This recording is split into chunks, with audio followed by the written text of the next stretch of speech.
Does anyone else feel like June is a hump month? Sort of like Wednesdays, but instead of a single day, it's 30 days of galumphing through a dip in energy, direction, and drive. In today's post, we're going to break down what to do when motivation or willpower is running on empty. I'm Laverne McKinnon, and welcome to the Moonshot Mentor community. If you're navigating a career transition, whether you're stepping up, shifting paths, or starting over, you're in the right place. I'm a career strategist and a grief recovery specialist, and I love helping ambitious professionals move through change with clarity, strategy, and a renewed sense of purpose. You don't have to figure it out all on your own. Let's open the door to new possibilities together. I think we all know it's not unusual for our energy to ebb and flow. But if you're anything like me, you want to have stamina to do all the things that you want to do. So having a dip can be more than a bummer. Now, if you're a regular Moonshot Mentor follower, you know that whenever we encounter something we're not loving, we get curious and assess rather than judge ourselves harshly. Now, to move through a mid-year slump, you first need to know what kind of dip you're in. Are you unmotivated or are you out of willpower? Motivation equals why you want to do what you're doing. Okay, in other words, motivation is your internal reason for taking action. It's the part of you that answers, why do I care?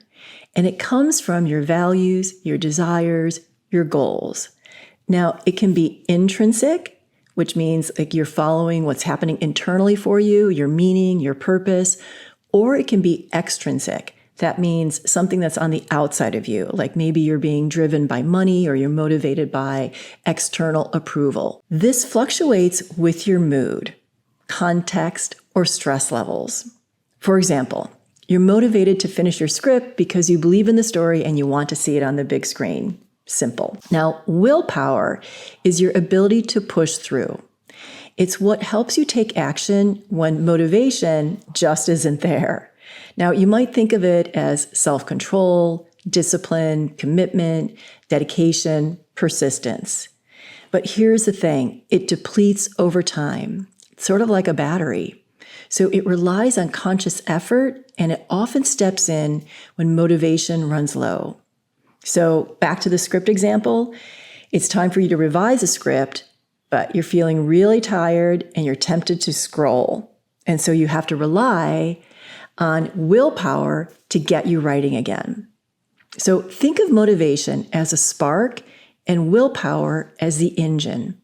Motivation, it gets you going. Willpower keeps you going when it gets hard. Here's the danger zone. If you over-rely on willpower alone, it's going to lead to burnout. So the key is to regularly renew your motivation so you don't have to white knuckle through everything that you want to do. Asking yourself, am I still excited by my current goals or am I experiencing fatigue in their pursuit, is a great way to figure out whether you have a motivation issue or a willpower issue. If it's a motivation issue, your energy might be low because the goal itself doesn't excite you anymore. Now, I had a goal at the beginning of the year to do yoga at least 3 times per week. I was really excited by building up strength, flexibility, and agility, and also how it was going to help me manage stress. I was really motivated and even mapped out which classes I was going to be taking on my Peloton app. I'm a nerd like that. I like to plan these things. To help you determine if you have a motivation issue, here are 3 reflection questions that can help. The first is, does my goal honor my values, or am I living someone else's values? We sometimes commit to goals because they align with external expectations and not our own truth. I've seen this so many times with clients who chose a course of study because it's what their parents wanted for them.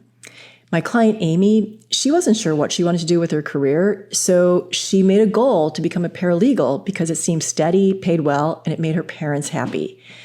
And then she really, really hated it because she didn't have the motivation to finish her studies to become a paralegal because it wasn't really honoring what she wanted. The second thing to look at is what's changed since you set this goal.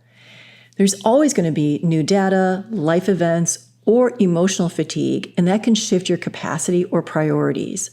My client Robert planned to spend this year writing a novel, But after losing his home in the LA fires, his emotional bandwidth was consumed by grief and logistics. Now, he didn't fall out of love with writing. He was simply depleted. The third question to ask is your goal actually a moonshot? Big dreams are beautiful, but they actually require baby steps, small goals, support systems, rest, and room to adjust. Without that, even the most exciting vision can start to feel overwhelming or out of reach. My client Liza realized that she'd lost momentum on starting her business because the vision she created didn't leave any space for learning curves, reflection, or celebrating small wins. She was trying to do everything all at once to get to her moonshot, but once she broke things down into achievable steps and started acknowledging her progress, her motivation returned.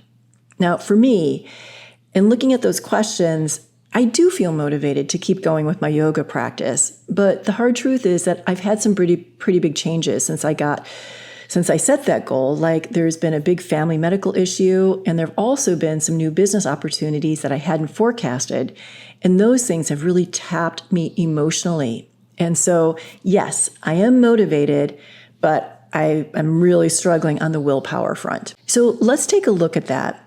If it is a willpower issue, it might mean that you're still committed to the goal, but feel drained every time you try to work on it, like me and my yoga practice. I just didn't have the willpower to make it happen. So it's not about a lack of ambition or desire. So let's take a look at 3 ways to rebuild willpower. The first is to create systems, not just goals.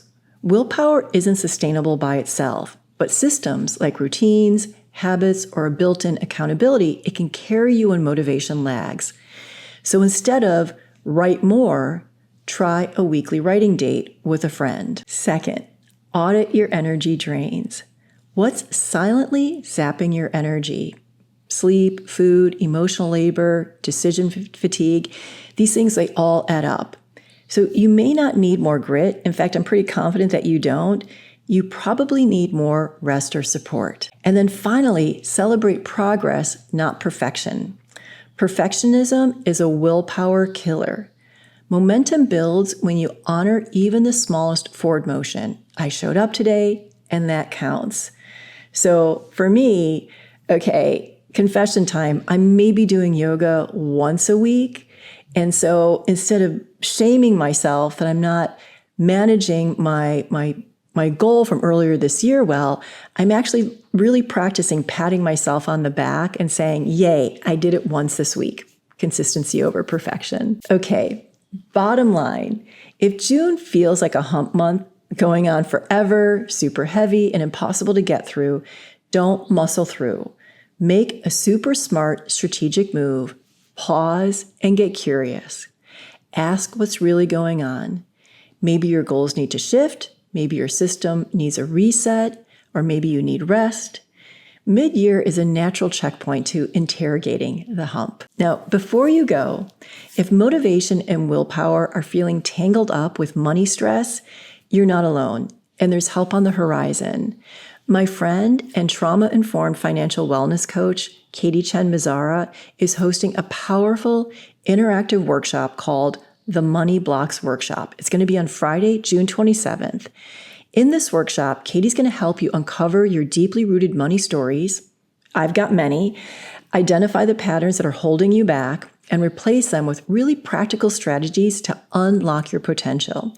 You're going to discover why those unconscious beliefs often intensify after professional disappointments, and they're keeping you stuck.